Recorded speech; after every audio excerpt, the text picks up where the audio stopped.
Bonjour et bonsoir à vous tous. Vous qui êtes connectés dans notre site chrétien www.remaweb.com. Vous qui avez la sémence de Dieu, ou ça peut aussi être que vous ne croyez pas en Jésus, ou vous n'êtes pas encore sauvé. Que Dieu vous bénisse abondamment, que la paix et la grâce de Dieu soient avec vous. Je suis le frère Mario Onikanda et je vous souhaite la bienvenue dans notre émission. Dans notre émission qui Dieu nous a accordé par son amour, par sa grâce, d'apporter la bonne nouvelle, de prêcher l'évangile du royaume, de faire la prédication, l'annonciation, annoncer, déclarer la parole de Dieu. Parce que la parole de Dieu nous accorde la vie. La parole de Dieu nous accorde une deuxième chance, comme j'ai souvent l'habitude de le dire. La parole de Dieu nous purifie.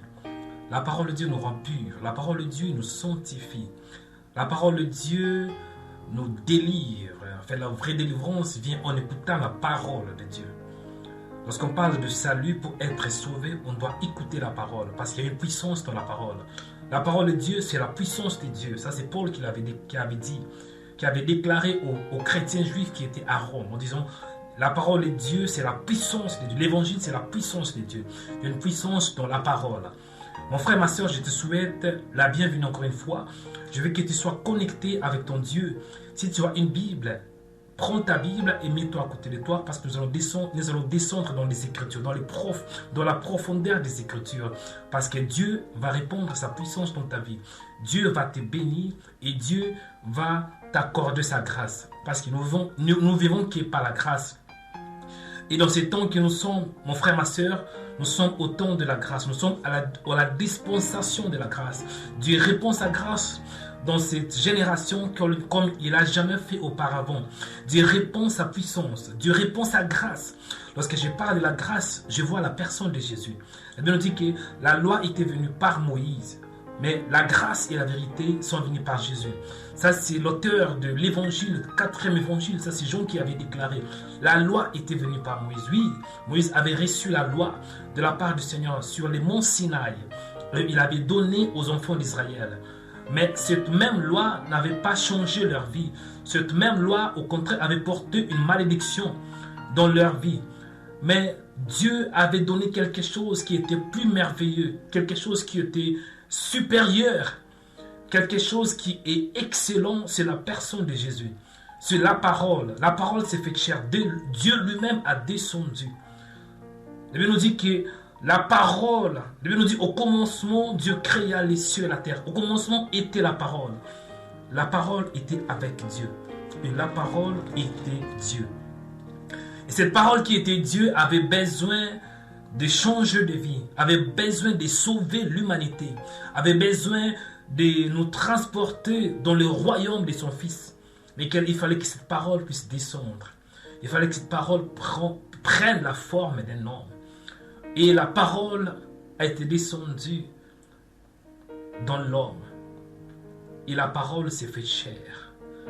Plein de grâce, plein d'amour. Cette parole marchant au milieu de son peuple, marchant au milieu du peuple de Dieu, pour déclarer, pour apporter la vie. Et cette parole que je vais vous prêcher, c'est l'évangile du royaume, parce que l'évangile, c'est la personne de Jésus. Mon frère, ma soeur, là où tu es, prends ta Bible et les thèmes que je vais parler aujourd'hui, ou bien l'exhortation, c'est juste une exhortation que Dieu m'a mis au cœur, une exhortation qui va vous encourager, qui va vous bénir.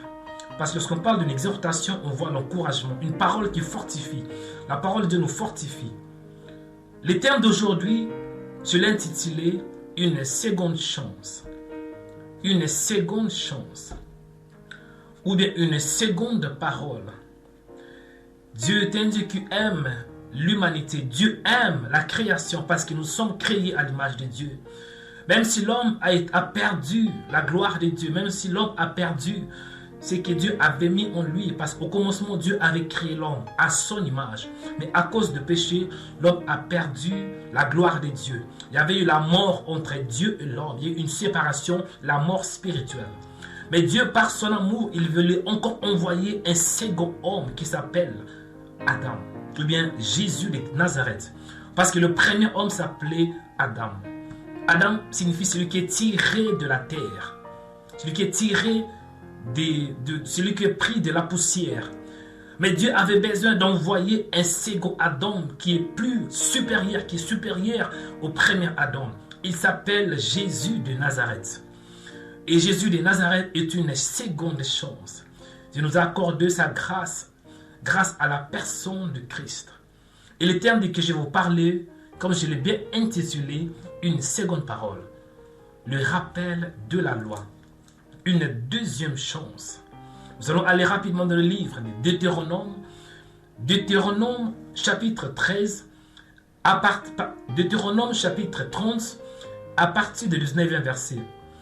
Deutéronome 30, 19. Je lis au nom de Jésus. J'en prends aujourd'hui à témoin contre vous les ciels et la terre. J'ai mis devant toi la vie et la mort, la bénédiction et la malédiction. Choisis la vie afin que tu vives, toi et ta postérité. Parole du Seigneur. Dans ce contexte, il s'agit de Moïse qui donne un discours avant sa mort. Parce que Moïse était âgé et Moïse était en plein dans ce pays moabite et il voyait la Palestine qui était à côté de lui. Mais Moïse, Dieu l'avait dit que tu ne vas pas entrer dans la terre promise à cause d'un péché que Moïse avait commis. Moïse était un envoyé de Dieu. Moïse était un messager, un prophète. Pourquoi? Parce que Dieu avait vu que les enfants d'Israël étaient dans la captivité. Ils étaient sous l'oppression de Pharaon. Ramsès II les maltraitait. Et les cris des enfants d'Israël étaient montés jusqu'au ciel. Et Dieu, par son amour, et Dieu, à cause de l'alliance qu'il avait faite à Abraham, s'est souvenu du cri des enfants d'Israël. Dieu est un Dieu d'Abraham. Dieu est un Dieu d'alliance. Si tu as une alliance avec Dieu, même si parfois nous les hommes nous oublions la parole de Dieu, même si parfois nous les hommes nous oublions l'alliance ou bien les promesses que nous avons faites à Dieu, mais Dieu, il est fidèle à cette promesse. Dieu se souvient de ses alliances. Dieu s'est souvenu de l'alliance qu'il avait faite à Abraham. Et Dieu a descendu dans une colonne de feu, dans une flamme de feu, dans un arbre, un buisson ardent. Dieu se révéla à Moïse en disant, je suis le Dieu d'Abraham, d'Isaac et de Jacob. Dieu parla à Moïse sur la montagne d'Horeb. Et Dieu avait besoin de sauver son peuple, raison pour laquelle Dieu avait envoyé Moïse. Moïse était un messager pour libérer le peuple de Dieu. Moïse était quelqu'un que Dieu voulait envoyer. Moïse, il est le législateur du peuple juif. Et dans un certain sens, le fondateur de la religion juive. Il a écrit les 5 premiers livres de la Bible, les Pentateuque. Alléluia. Moïse aussi est l'image de Jésus, parce que Moïse signifie en hébreu celui qui est tiré de, celui qui est tiré des eaux. Moïse en hébreu, c'est Moshe. Et Moïse est aussi l'image de Christ. Dieu envoya Moïse. Moïse délivra son peuple. Moïse délivra le peuple juif de l'Égypte et les faisant entrer dans Canaan, qui était la terre promise. Mais avant sa mort, Moïse commença à rappeler le peuple juif la parole de Dieu. Parce que le livre de Deutéronome, c'est le 5e livre de Tanakh. C'est le 5e livre de Pentateuque. Et c'est un livre qui nous rappelle la loi. Deutéronome en hébreu, c'est Devarim, c'est la parole, c'est le rappel de la loi. Moïse le rappela la loi en disant, j'en prends aujourd'hui contre vous les ciels et la terre. J'ai mis devant toi la vie et la mort. Moïse les rappela au peuple juif. Parce qu'il les rappela à travers les discours qu'il annonça avant sa mort. Et Moïse dit, je vous donne aujourd'hui, je prends aujourd'hui à témoin contre vous les ciels et la terre. J'ai mis devant toi la vie et la mort, et la bénédiction et la malédiction. Afin que tu vives, choisis la vie. Moïse avait déclaré. Mais Moïse avait donné cette parole aux enfants d'Israël. Et Moïse disait aussi, j'ai pris un témoin contre vous, les ciels et la terre. Pourquoi un témoin? Pourquoi les ciels et la terre? Il nous dit dans le livre de Deutéronome 19:15, un seul témoin ne suffira pas contre un homme pour constater un crime ou un péché. Quel qu'il soit, un fait ne pourra pas s'établir que sur la déposition de 2 ou de 3 témoins. Raison pour laquelle Dieu avait dit, j'en prends aujourd'hui contre vous le ciel et la terre. Mais qui d'autre en dehors de la terre peut être à l'auteur d'un contrat entre Dieu et l'homme? Il ne reste que bien sûr le ciel. Dieu a pris le ciel et la terre. Parce que Dieu savait que l'homme a la facilité d'oublier. Et Moïse y rappela au peuple juif. Parce que Moïse avait déjà donné la loi au peuple de Dieu. Parce que Dieu avait donné la loi dans l'Exode, dans le livre de Exode 20.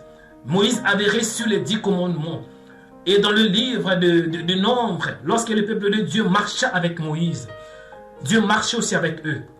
On voit, c'est dans le livre de Lévitique, Dieu voulait habiter parmi son peuple. Dieu avait besoin de descendre dans le tabernacle. Et Dieu avait donné les instructions à Moïse. Dieu avait donné les lois pour les sacerdoces.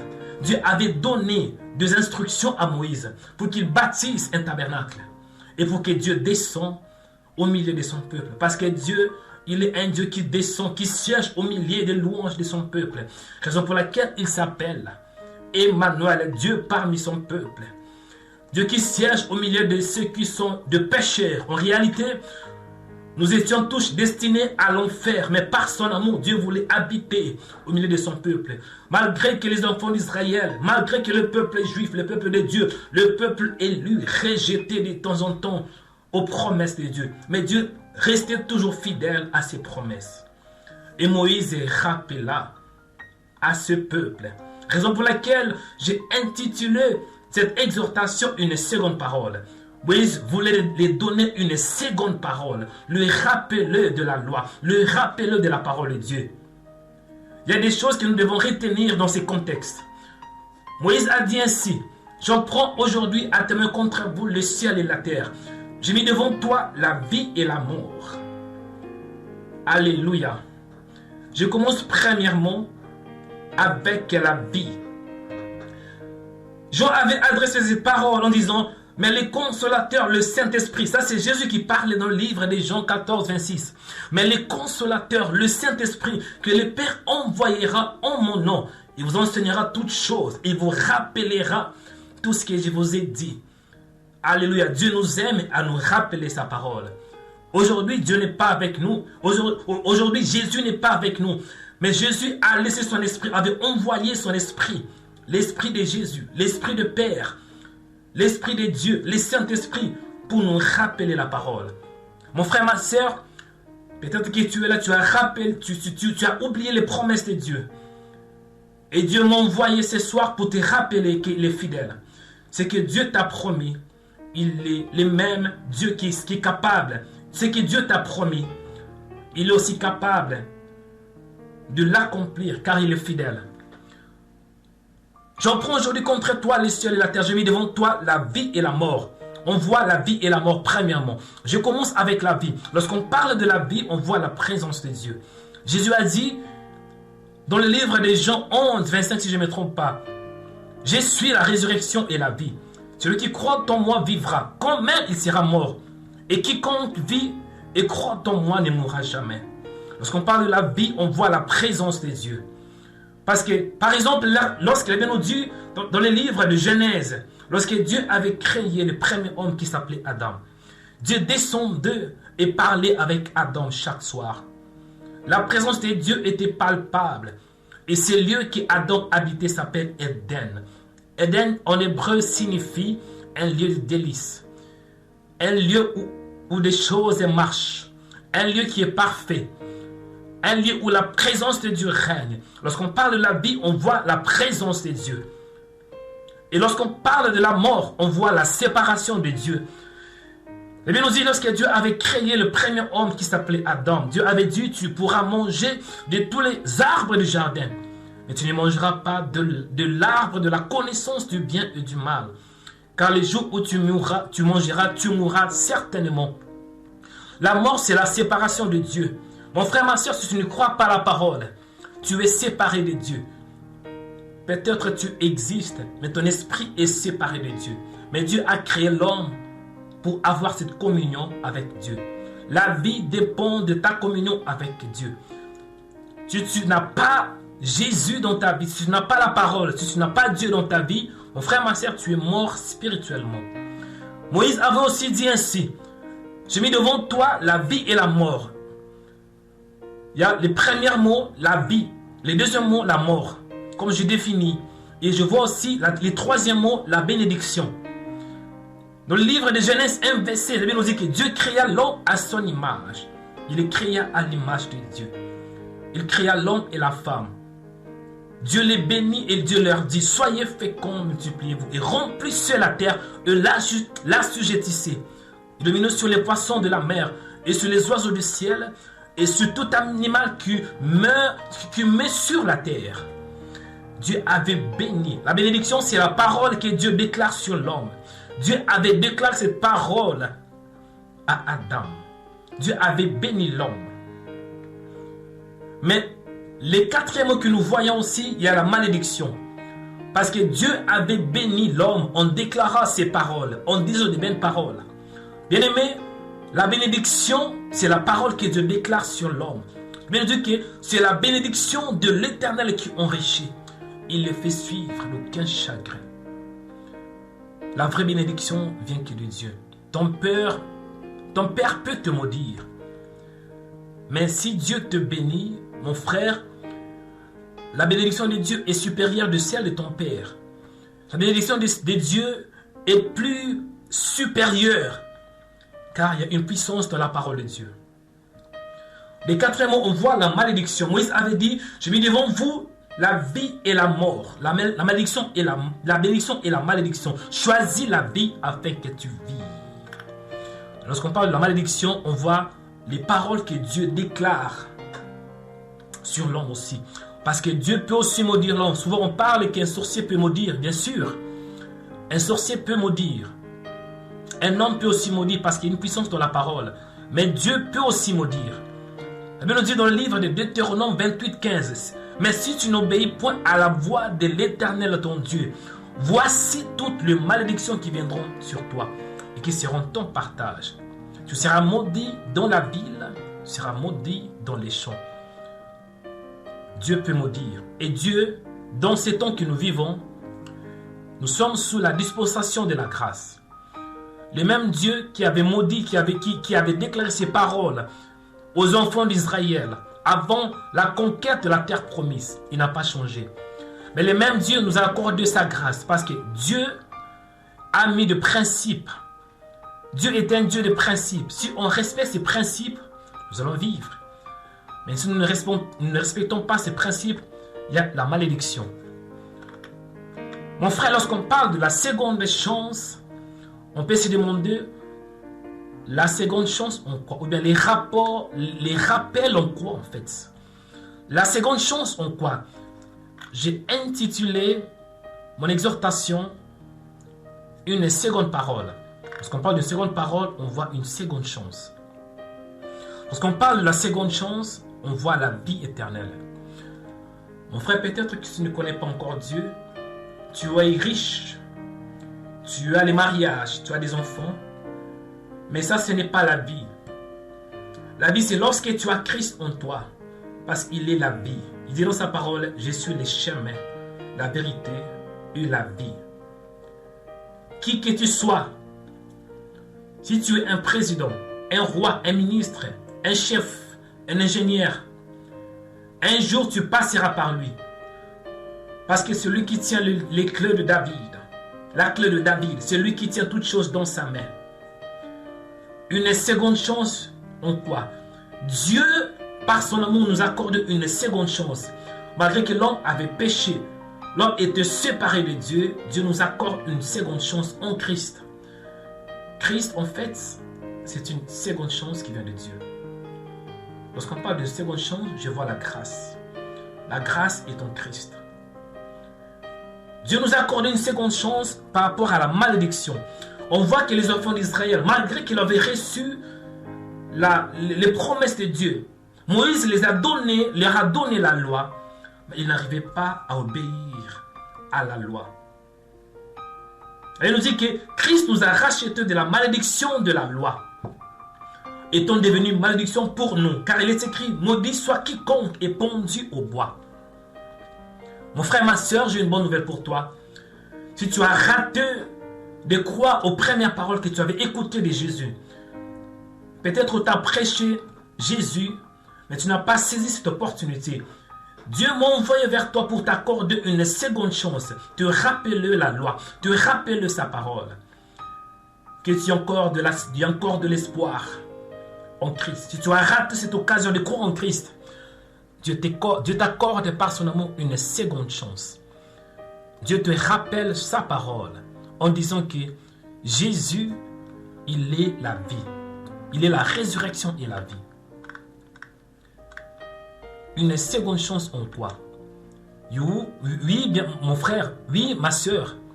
Une seconde chance, ça concerne la bénédiction.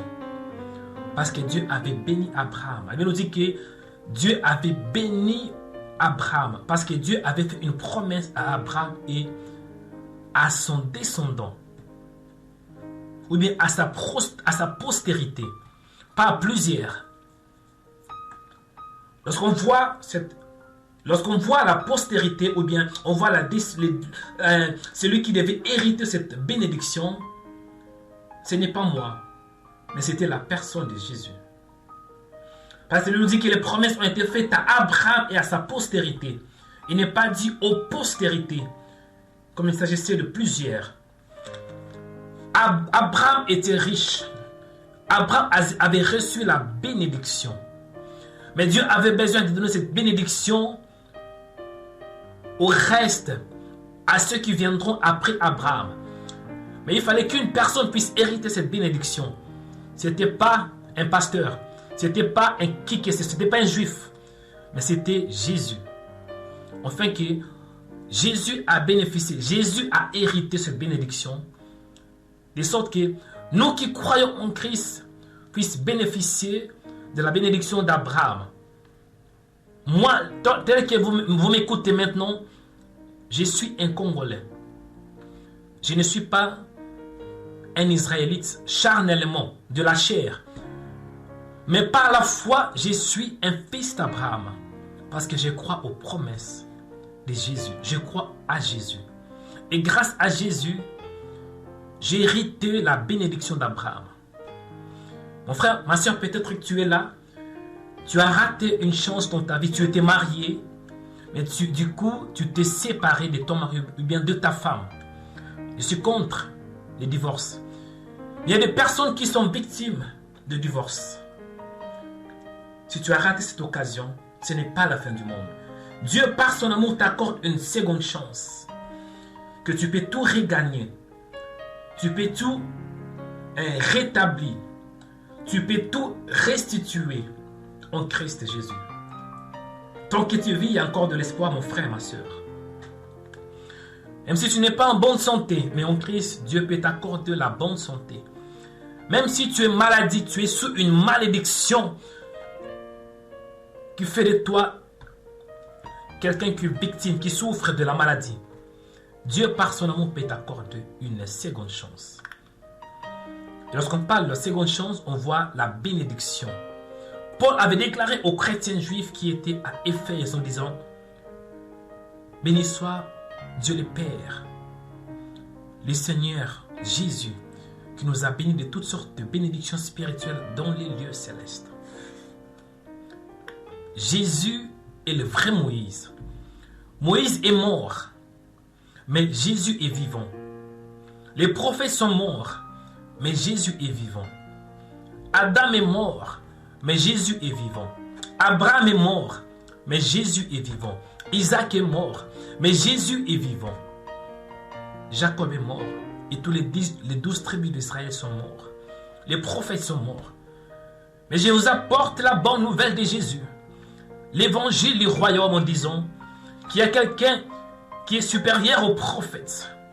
Raison pour laquelle l'apôtre Paul avait déclaré dans le livre de Hébreux 1 en disant Jésus est supérieur aux anges. Jésus est supérieur aux maladies.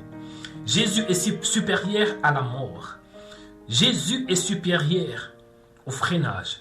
Jésus est supérieur aux malédictions. Jésus est supérieur au célibat. Jésus est supérieur à l'échec. Jésus, il est le grand pasteur de brebis. Il est supérieur au pasteur. Il est supérieur à la loi mosaïque. Il est supérieur à toute chose qui existe sur la terre. Il est supérieur aux choses visibles et invisibles.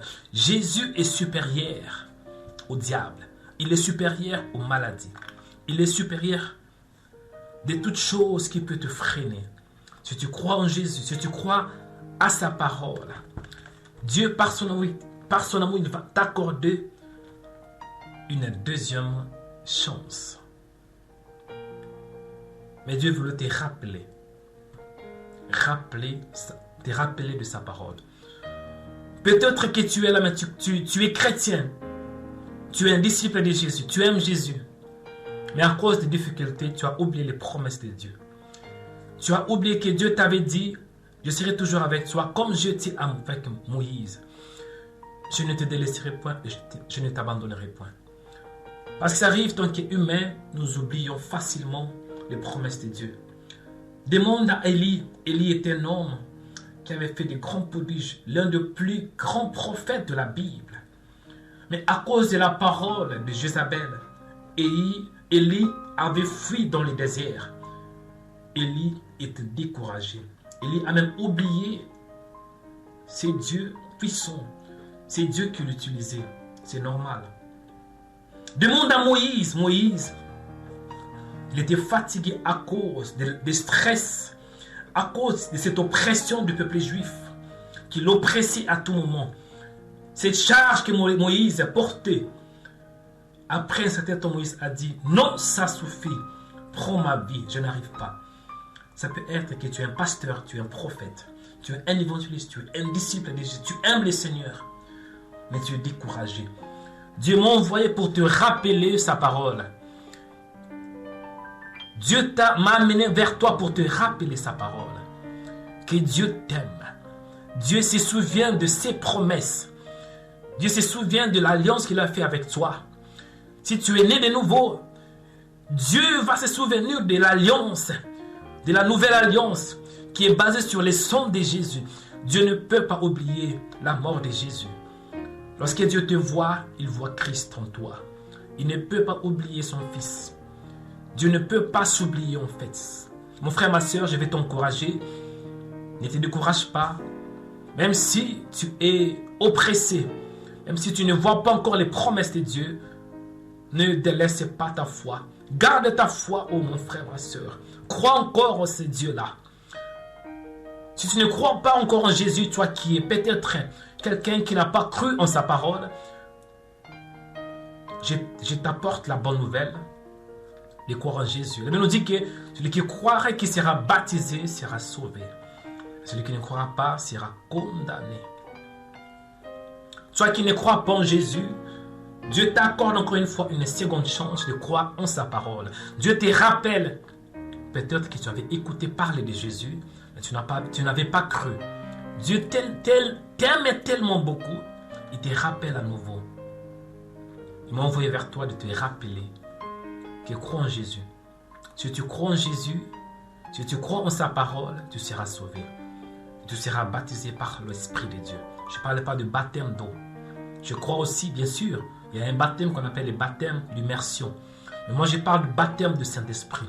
C'est Dieu qui donne le baptême du Saint-Esprit. Si tu crois à cette parole, tu seras sauvé par la puissance de l'Esprit. Toi qui es encore chrétien, je t'encourage. Ne te décourage pas. Peut-être Dieu t'avait promis. Tu t'avais donné une parole. Tu avais entendu un discours qui vient de Dieu. Mais du coup, tu as oublié. De même aussi comme les enfants d'Israël, Dieu avait envoyé Moïse pour que Moïse leur rappelle sa parole. Moïse rappela aux enfants d'Israël la parole de Dieu. Le livre de Deutéronome, c'est un livre de rappel. Dieu avait envoyé Moïse pour qu'il rappelle aux enfants d'Israël sa parole. Le même Dieu qui n'a pas changé m'a envoyé vers toi pour te rappeler sa parole. Que Dieu t'aime, qu'il se souvient de toi. Il n'a pas oublié ses promesses. Car tu es son fils, tu es sa fille. Là où tu es mon frère, là où tu es ma soeur, nous allons prier. Je vais prier premièrement pour toi qui n'as pas encore cru en Jésus. Mais nous dit que celui qui croira qui sera baptisé sera sauvé. Et celui qui ne croira pas sera condamné. L'enfer existe, mon frère. Lorsqu'on parle de ciel, on doit aussi en parler de l'enfer. Lorsqu'on parle de la lumière, on voit aussi le ténèbre. Lorsqu'on parle de la vie, il y a la mort. Que personne ne te séduise, que l'enfer n'existe pas. Non, l'enfer est une réalité. Si tu crois en Jésus, le jour où tu mourras, tu vas entrer dans les repos de Dieu. Et si tu ne crois pas en Jésus, le jour où tu mourras, tu iras directement en enfer. Mais Dieu ne veut pas que tu puisses aller en enfer. Raison pour laquelle il m'a envoyé pour te rappeler qu'il t'aime. Toi qui es chrétien, toi qui crois à la parole de Dieu, ne te décourage pas. Dieu se souvient de toi, comme le peuple juif. Dieu voulait lui rappeler sa parole. Dieu t'aime. Baissons la tête pour le prier. Seigneur, je prie pour ceux qui ne te connaissent pas encore. Sois le fidèle Dieu, sois le véritable Dieu. Dieu d'Abraham, d'Isaac et de Jacob. Je viens au devant de ton peuple, Père éternel, pour les laisser dans ta main. Ceux qui ont écouté cette parole, ceux qui ne croyaient pas en toi. Seigneur, c'est toi qui touches, c'est toi qui changes, c'est toi qui bénis. Descends avec ta puissance.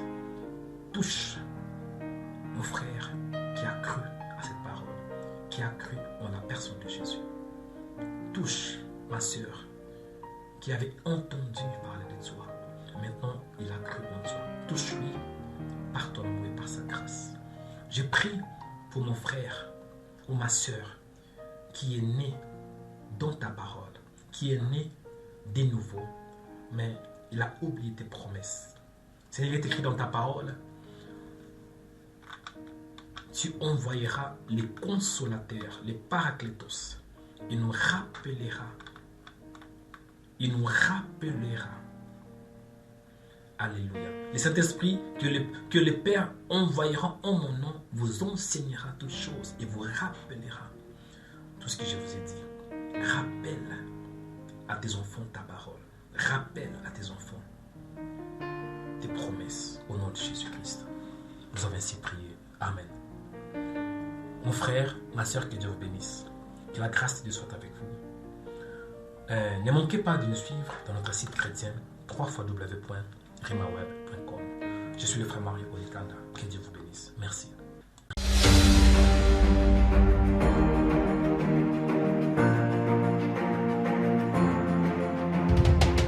Studio Rema Web, un studio professionnel pour l'enregistrement et la diffusion de l'évangile du royaume de Dieu. Vous êtes à Stockholm, Göteborg, Malmö, Helsinki, Copenhague, Oslo ou dans des pays proches de Scandinavie. Contactez-nous pour faire passer vos émissions, prédications, séminaires, concerts, affiches et vos clips. Appelez-nous sur 08 75 19 809 ou sur notre email info@remaweb.com. Studio Rema Web, la révolution du média a commencé.